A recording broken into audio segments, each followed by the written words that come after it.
just lay him again. I sit at the writer's desk again. My thoughts are scrambled as ever.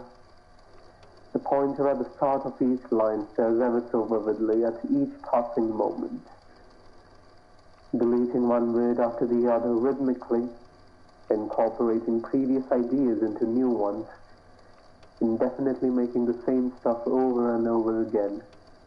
Thoughts could never be fresh again. The fear of losing relevance to myself becomes a cruel reality than the vision of creating a profound piece of literature. The aim is clear as always, but the air is foggy, thick enough to blind the keenest of hawks. But to what avail did the previous sentences utter into existence for a sense of new meaning that couldn't be defined prior to the spark of the night, or a call so fanatic that should be heard by the silent ears of God, the uncanny stealing of a God, the thought of power known as God. Questions file more rapidly, and the tongue of the insane rolls far and wide, but the mind could never, or would just never operate as it once did to create. For create it shall, for create it must, for it is the only living purpose thine is left to exist to it, and to rot in full perpetuity because of thine curse to create. And so the servant begs thy master, 'cause I could never wield such a friend. I had left thee to your own accord, and with that power you knew, or knew enough to turn myself against me, against my nature to create. You had hailed yourself as a master over your own companion, who scraped stuff to find meaning behind each crevice of the open world, a meaning so wavering, so futile, that pursuing such credulous knowledge is the endeavor to its frenzy, utter madness reincarnate. Yet the pursuit is so trivial and so beautiful, like picking roses while bleeding with its thorns. Beauty that is to be attained with arduous amounts of pain is at the very end quite meaningless. Or so I say, and yet find myself at the other end of the rope. The rambles continue. Madness has taken full effect, smiting all that is precious. That is sanity. Dear old sanity, where has thine been when all hope was lost, all light turned dark, all words turned numb? Were ye turning to godhood, entitling yourself to indefinite silence as well, blocking my path to righteousness, to enlightenment, cutting it all off, and shreds it all life that is to be called a whole? How long would it take that the shreds do not contain the right words to carry out the last act of profoundness, when I too would be silenced indefinitely to a slumber in the void? Would it all be for nothing, for utterly nothing? Awareness thickens. It thickens by each word spoken, by each thought carried out before uttering a word, and by each pause of breath taken. I am aware of repeating certain words in my course of rambling. I am losing sense of meaning and power over each sentence. The words are cycling around, juggling to find a place that would make them profound, a place where they could stand tall and be great. A sentence with such veracity that could shake mountains, a sentence that only minds of pure intellect would appreciate, and carry out discourse amongst their peers on how profound and creative it is. A mind that understands the genius of the other. A struggle for understanding. A struggle indeed. It is a practice for the greats, where the filth lies more than the treasure. Whom should I beckon to? To whom should I plead? And to what avail should I prolong the act of perseverance? When is one truly lost at grasping their true desire? When is it futile? Is it already futile then? Is futility even something to be worried about? Is all that is there never to be understood? Should I just glance at what is being shown, or should I be part of the elites that create and ponder? Is it a sin for the unworthy to endeavor? When is an art form done right? When is it acceptable? When is it worthy to be disclosed for public viewing? Would it ever be right to be even considered to amount to anything? Is this the tip of the iceberg, where I lose my train of thought and all sense of coherence? Or is there more left to ramble than just juggling and rephrasing? Would sanity, greatness, art, and profoundness ever be achieved by dreamers? Or is it a sport to be eaten out by the giants? Because even if the giants are dead, the emotion to mourn for the great will soon surpass the thought of being one of them. So here I lay, bottled up, pitied by my existence and breath. When would the cycle end of creating, being disappointed, and blaming all that is unnatural? Would the end be satisfactory after the entire soul is worn out? The last bits of humanity leached off of myself. All for what? For art.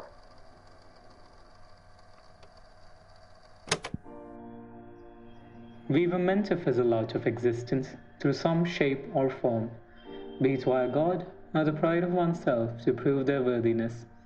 Successful artists are a miracle, truly one of a kind. A happier artist is just prophetic. To be one or the other is a difficult task, or is as simple as drinking water. But in what circumstance do you find yourself in is the question. To impose upon why one could not just create anything worthwhile is just the mind's unwillingness to operate in a given environment.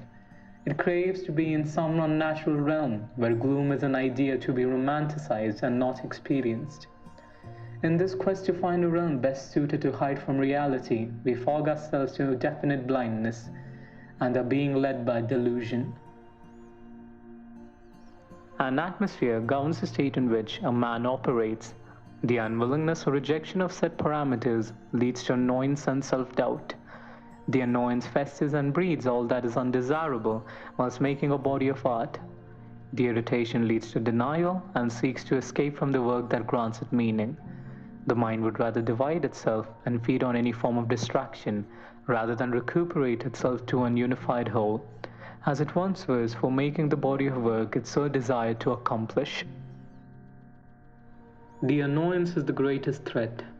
It is what topples meticulously grown ideas.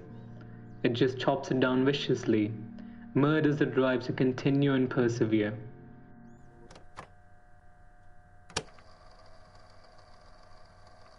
Out of defeat, the man who was I would lose all sense of reality.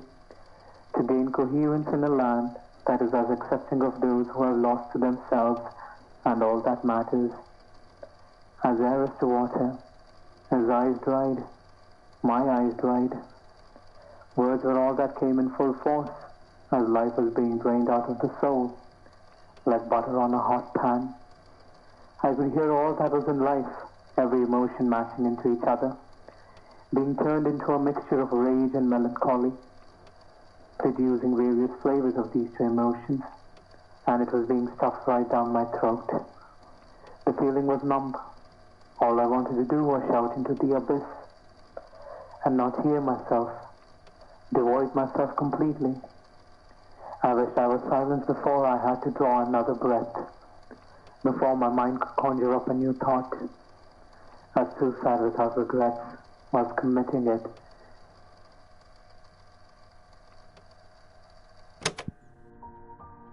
On the other hand, we have inspiration, one of the many banes in a creator's mind, the hardest thing to find, the slipperiest thing to hold on to, and the most fragile piece to develop. Ideas are to be conceived like babies. It requires parents.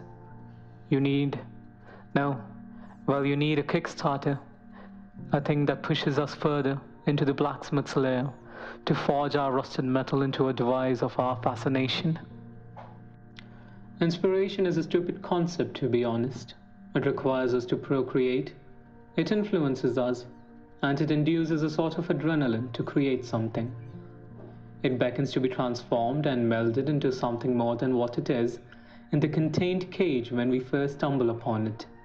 It wants us to release it back into the freedom with a change of personality. Then, with its newfound freedom, it settles upon a new nest, waiting to be caught, beckoning for yet another transformation. It does so by laying its eggs at the new settlement and flees.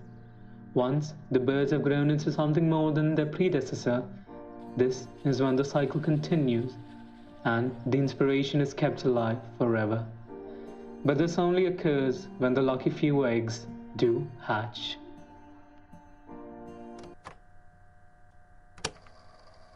The light soon dissipates into the ether. I've been living ignorant of my being, passing each moment in a daze. Sanity crumbles when I'm left to my own devices. My thoughts crumble and skitter to visions I wish to be true. Distractions serve a higher purpose than inspiration once did. My drive is dissolved. Bright gleaming eyes have taken shade under sullen aspects of denial. Sleep seems like an eternal longing, yet the mind seems to be in a slumber of its own, but also is simultaneously being persecuted at some dark corner. At times, it seems like there is a light that flickers at that same dark corner, but soon it extinguishes itself once it notices eyes prying upon it. I ask for help, and I ask myself to do so.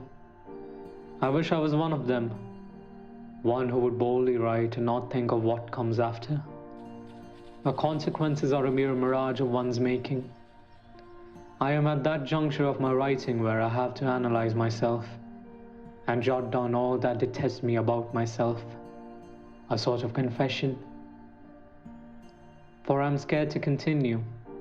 I'm scared to reach an end, or reach a predicament that leads to a conclusion. I know not what all this means, but I do know for sure there was some reasoning within me that wanted to give birth to this piece of medium. So like the cover of a lazy arse I am, I've been procrastinating to even lift a finger to jot down even a mere punctuation. I am proud of what has been written prior, but I do not trust my current self to carry out the will of the past. This predicament haunts me. I have to finish this, to prove myself about something or the other, or moreover, fulfill the promises that came along with creating this. It's been a month or more since I've left my laptop unopened. The fear is far greater than I anticipated. I sure do hate myself for not doing what is to be done. But the insect within still leeches ever so greatly upon worldly distractions. Though it never provides the same sort of pleasure that comes with finishing a paragraph, it is enough to subdue the mind into believing that I had enough time to ignore what is dear, which is the greatest lie ever to be told. The devil would be quite impressed, or rather envious of what the mind would do to pursue endeavors of worldly pleasures, rather than the pleasures that come with art. After the accusations lay bare on my fear above, comes the excuse. The dirty old excuse that runs through the world with ease and deceit. Let me also indulge with it.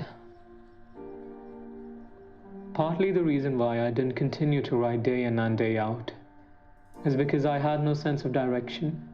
Plain and simple. The flame dwindled, and I did nothing to reignite it.